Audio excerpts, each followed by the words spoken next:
भाई देने वाला जब भी देता देता छप्पड़ फाड़ के। हेरा फेरी फिल्म का ये गाना टीम इंडिया के खिलाड़ियों पर इस वक्त एकदम फिट बैठता है। दरअसल बीसीसीआई ने सेंट्रल कॉन्ट्रैक्ट की घोषणा कर दी है। 2025-2026 के सेंट्रल कॉन्ट्रैक्ट की लिस्ट हमारे सामने आ चुकी है, जहां पर 34 खिलाड़ियों को इस बार बीसीसीआई का सेंट्रल कॉन्ट्रैक्ट मिला है। लेकिन 34 में से सिर्फ 4 प्लेयर ऐसे हैं जिनको कैटेगरी ए प्लस में शामिल किया गया। कुछ प्लेयर्स को ग्रेड ए, कुछ प्लेयर्स को ग्रेड बी और कुछ प्लेयर्स को ग्रेड सी में जगह मिली। लेकिन अच्छी बात यह है कि 2025 में यानी कि कुछ ही महीने पहले टीम इंडिया को चैंपियंस ट्रॉफी का चैंपियन बनाने वाले श्रेयस अय्यर का भी सेंट्रल कॉन्ट्रैक्ट में कमबैक हो चुका है। पिछले साल 2024 में जब इंग्लैंड की टीम भारत दौरे पर आई थी, 5 मैचों की टेस्ट सीरीज खेली गई थी, उस वक्त श्रेयस अय्यर से कॉन्ट्रैक्ट छीन लिया गया था। लेकिन एक बार फिर से श्रेयस अय्यर को उनके शानदार परफॉर्मेंस का इनाम मिला और उनकी सेंट्रल कॉन्ट्रैक्ट में वापसी हो चुकी है। साथ ही ईशान किशन, जो कि कंट्रोवर्सीज में चल रहे थे, 2023 के साउथ अफ्रीका दौरे के बाद से वो टीम इंडिया से बाहर भी चल रहे हैं, उनका भी सेंट्रल कॉन्ट्रैक्ट में कमबैक हो चुका है। श्रेयस अय्यर की वापसी हुई है, ईशान किशन की वापसी हुई है। 4 प्लेयर्स को कैटेगरी ए प्लस में शामिल किया गया है। किसको कितने पैसे मिलेंगे, किसकी कितनी सैलरी होगी, सब कुछ आपको बताते हैं। चलिए पहले देखते हैं कि ग्रेड ए प्लस में किस किस प्लेयर को जगह मिली।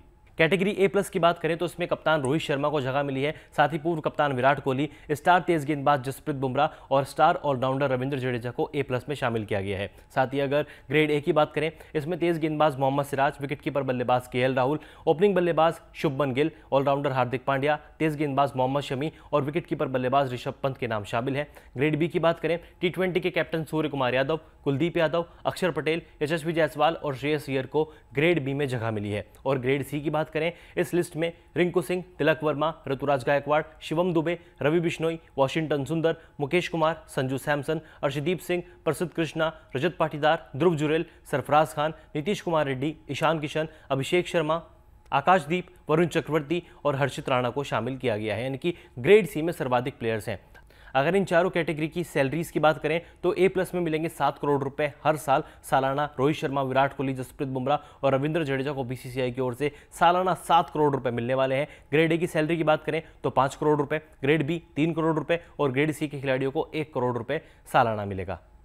श्रेयस अय्यर का ग्रेड बी में कमबैक हुआ है, जबकि ईशान किशन को ग्रेड सी में जगह मिली है। टॉप प्लेयर्स की बात करें कि ए प्लस कैटेगरी की बात करें, उसमें रोहित शर्मा होंगे, विराट कोहली होंगे, बुमराह होंगे और रविंद्र जडेजा होंगे। इनमें से 3 प्लेयर टी20 फॉर्मेट को अलविदा कह चुके हैं, यानी कि रोहित शर्मा, विराट कोहली और रविंद्र जडेजा भारत के लिए अब केवल 2 ही फॉर्मेट खेलते हैं, वनडे फॉर्मेट और टेस्ट फॉर्मेट। लेकिन उसके बावजूद भी इन चारों प्लेयर्स को ग्रेड ए प्लस में शामिल किया गया है कि अभी क्यों ना जाए भाई, ये चारों प्लेयर्स हमारे सीनियर प्लेयर्स हैं और काफी समय से भारतीय क्रिकेट टीम की सेवा कर रहे हैं, अपने दम पर टीम इंडिया को मुकाबले भी जिता रहे हैं। हालांकि हार्दिक पांड्या को इस बार ग्रेड ए में शामिल किया गया, लेकिन टी20 के कैप्टन हमारे सूर्य कुमार यादव ग्रेड बी में जगह बनाने में सफल रहे। तो ये थी बीसीसीआई की सेंट्रल कॉन्ट्रैक्ट की लिस्ट। लंबे समय से इस पर काफी बहस चल रही थी कि किस प्लेयर को किस में शामिल किया जाएगा, क्या अय्यर का कमबैक हो गया, क्या ईशान किशन की वापसी होगी। लेकिन ईशान किशन की वापसी मेरे लिए थोड़ा चौंकाने वाली रही है, क्योंकि टीम इंडिया से बाहर चल रहे हैं। 2023 साउथ अफ्रीका दौरे के बाद से उन्होंने टीम इंडिया के लिए किसी भी फॉर्मेट का कोई भी मुकाबला नहीं खेला। हालांकि डोमेस्टिक क्रिकेट खेले थे और डोमेस्टिक क्रिकेट का इनाम कहीं ना कहीं उनको बीसीसीआई ने दिया है। डोमेस्टिक क्रिकेट में